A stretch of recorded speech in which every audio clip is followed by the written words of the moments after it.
ನಮಸ್ಕಾರ. ಸೀಬೆಹಣ್ಣು, ಚೇಪೆಕಾಯಿ, ಪೇರಲೆ ಹಣ್ಣು, ನಮ್ಮ ಮೈಸೂರು ಭಾಗದಲ್ಲೆಲ್ಲ ಇದನ್ನು ಸೀಬೆಹಣ್ಣು ಅಂತ ಕರೀತಾರೆ. ಬೆಂಗಳೂರು ಆ ಕಡೆ ಎಲ್ಲ ಚೇಪೆಕಾಯಿ ಅಂತ ಕರೀತಾರೆ. ಇನ್ನು ಈ ದಾವಣಗೆರೆ ಸೈಡು ಉತ್ತರ ಕರ್ನಾಟಕಕ್ಕೆ ಬಂದರೆ ಇದನ್ನು ಪೇರಲೆ ಹಣ್ಣು ಅಂತ ಕರೀತಾರೆ. ಇನ್ನೂ ಎಷ್ಟು ಹೆಸರು ಇದೆಯೋ ಅದಕ್ಕೆ ಗೊತ್ತಿಲ್ಲ ಕರ್ನಾಟಕದಲ್ಲೇ. ಹತ್ತು ಕಿತ್ತಿದ್ದೀನಿ ಅಂದರೆ ಇನ್ನೂ ಇಷ್ಟೊಂದು ಅದಲ್ಲ ಮಗನೇ.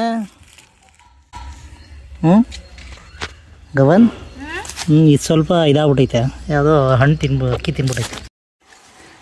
ಅದು ಹಂಗೆ ಕಿತ್ತರೆ ಬರಲ್ಲ ಬಂತಾ. ಇನ್ನು ಎಷ್ಟೈತೆ? ಇದು ಹಣ್ಣಾಗೈತೆ, ಇಲ್ಲಿ ಅದು ಹಣ್ಣಾಗೈತೆ. ಗಿಣಿ ತಿಂದಿರೋದೆಲ್ಲ ಬೇಡ. ಈ ಸೀಬೆಹಣ್ಣು ತಿಂದರೆ ಮಕ್ಕಳಿಗೆ ಕೆಮ್ಮರುತ್ತೆ, ಶೀತ ಆಗುತ್ತೆ ಅಂತ ಪೇರೆಂಟ್ಸ್ ಅವಾಯ್ಡ್ ಮಾಡ್ತಾರೆ. ಅದನ್ನು ಮಾಡಬೇಡಿ, ಯಾಕೆಂದರೆ ಹೈಯೆಸ್ಟ್ ಪ್ರೋಟೀನ್ ಇರುವಂಥ ಫ್ರೂಟ್ ಇದು.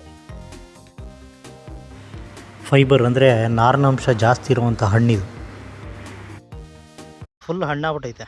ಏನಂದರೆ ಇದು ಸೀಬೆಹಣ್ಣು ಫುಲ್ ಹಣ್ಣಾಗ್ಬಿಟ್ರೆ ಅದು ಅಷ್ಟೊಂದು ಟೇಸ್ಟೇ ಬೇರೆ ಥರ ಆಗ್ಬಿಡುತ್ತೆ. ದೋರ್ಗಾಯಿ ಆಗಿರಬೇಕು, ಆವಾಗ ಚೆನ್ನಾಗಿರುತ್ತೆ. ಸಿಕ್ಕಾಬಿಟ್ಟೆ ಬಿಟ್ಟೈತಲ್ಲ ಇದು. ಈ ಮರ ಚೆನ್ನಾಗಿದೆ, ಯಾಕೆಂದರೆ ನಾನು ಇದಕ್ಕಿಂತ ದೊಡ್ಡ ದೊಡ್ಡ ಮರಗಳು ನೋಡಿದ್ದೀನಿ, ಅಷ್ಟು ಬಿಟ್ಟಿರಲ್ಲ. ಇದಂತೂ ಸಿಕ್ಕಾಬಿಟ್ಟೆ ಕಾಯಿಗಳು ಬಿಟ್ಟೈತೆ. ಈ ಹಣ್ಣು ಅಜೀರ್ಣ ಸಮಸ್ಯೆ ಇರೋರಿಗೆ, ಡಯಾಬಿಟಿಕ್ ಪೇಷಂಟ್ಸ್ಗೆ ಅಂದರೆ ಸಕ್ಕರೆ ಕಾಯಿಲೆ ಇರೋರಿಗೆ, ಮತ್ತು ಮಲಬದ್ಧತೆ ಇಂಥವ್ರಿಗೆಲ್ಲ ಈ ಹಣ್ಣು ತುಂಬ ಒಳ್ಳೆಯದು.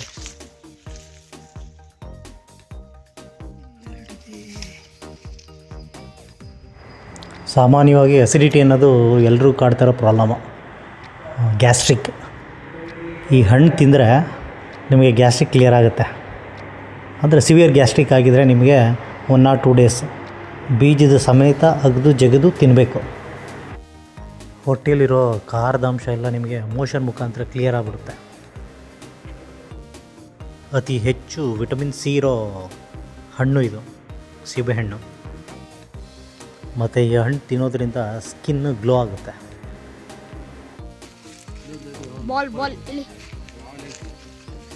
ಫುಲ್ ಹಣ್ಣಾಗಿದೆಯಾ? ಮತ್ತು ಇನ್ನೊಂದು ಇಂಪಾರ್ಟೆಂಟ್ ವಿಷಯ ಏನಂದರೆ, ಈ ಹಣ್ಣು ತಿನ್ನೋದ್ರಿಂದ ನಿಮ್ಮ ಬಾಡಿಲಿರೋ ಯೂರಿಕ್ ಆ್ಯಸಿಡ್ ಕಡಿಮೆ ಆಗುತ್ತೆ. ಸೊ ಹಾಗಾಗಿ ನೀ ಪೇನ್, ಜಾಯಿಂಟ್ ಪೇನ್ ಇರೋರಿಗೆ ಇದು ತುಂಬ ಒಳ್ಳೆಯ ಹಣ್ಣು. ಆ್ಯಕ್ಚುಲಿ ಇದು ಜಾಸ್ತಿ ಹಣ್ಣಾಯಿತು, ಇನ್ನು ದೋರ್ಗಾಯಿ ಇರುತ್ತೆ ಆ ಟೈಮಲ್ಲಿ ತಿನ್ಬೇಕು. ಇಲ್ಲಿದೆ ನೋಡಿ, ಇಲ್ಲಿ ನೋಡಿ, ಇದು ವೈಟ್ ಆಗುತ್ತಲ್ಲ, ಇಲ್ಲಿದೆ. ಹಾಂ, ಇಲ್ಲಿದೆ ನೋಡಿ ವೈಟು. ಹಾಂ, ದೋರ್ಗಾಯಿ ಆಗ್ಬೇಕು. ಇಲ್ಲಿ ನೋಡಿ ಗಮನ, ಇಲ್ಲಿ ಈ ಥರ ವೈಟಿಶ್ ಇರಬೇಕು, ಆವಾಗ ತಿನ್ನಬೇಕು. ಈ ಸೀಬೆ ಮರದ ಎಲೆನ ಟೀ ಮಾಡ್ಕೊಂಡು ಕುಡಿದ್ರೆ ನಿಮಗೆ ಕಫ ಎಲ್ಲ ಹೊರಗೆ ಬರುತ್ತೆ ಅಂತ ಹೇಳ್ತಾರೆ. ಬಟ್ ಗೊತ್ತಿಲ್ಲ, ನಾನಂತೂ ಮಾಡಿ ಕುಡ್ದಿಲ್ಲ.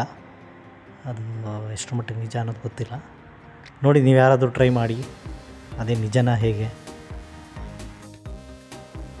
200-300 ರೂಪಾಯಿ ಕೊಟ್ಟು ಆ ವ್ಯಾಕ್ಸ್ ಹಾಕಿರೋ ಆ್ಯಪಲ್ ತಂದು ತಿನ್ನೋ ಬದಲು ನಿಮ್ಮ ಮನೆಗಳ ಹತ್ರನೇ ಸಿಗೋ ಈ ಸೀಬೆಹಣ್ಣು ತಿನ್ನಿ. ನೀವು ಕೊಂಡ್ಕೊಂಡು ತಿಂತೀನಿ ಅಂದರೂ ಇದೇನು ದುಬಾರಿ ಅಲ್ಲ, 100 ರೂಪಾಯಿಗೆ ಒಳಗೆ ಇರುತ್ತೆ 1 kg. ಇಷ್ಟ ಆಯಿತು? ಒಳಗೆ ಎಷ್ಟೈತೆ? 1 2 3 4 5 5 6 7 8 ಮನೇಲಿ ಎಷ್ಟಿದೆ? ಅದು 10 ಇತ್ತು. 10 ಇನ್ನು ಒಂದು 4 3 ತಿಂಗಳು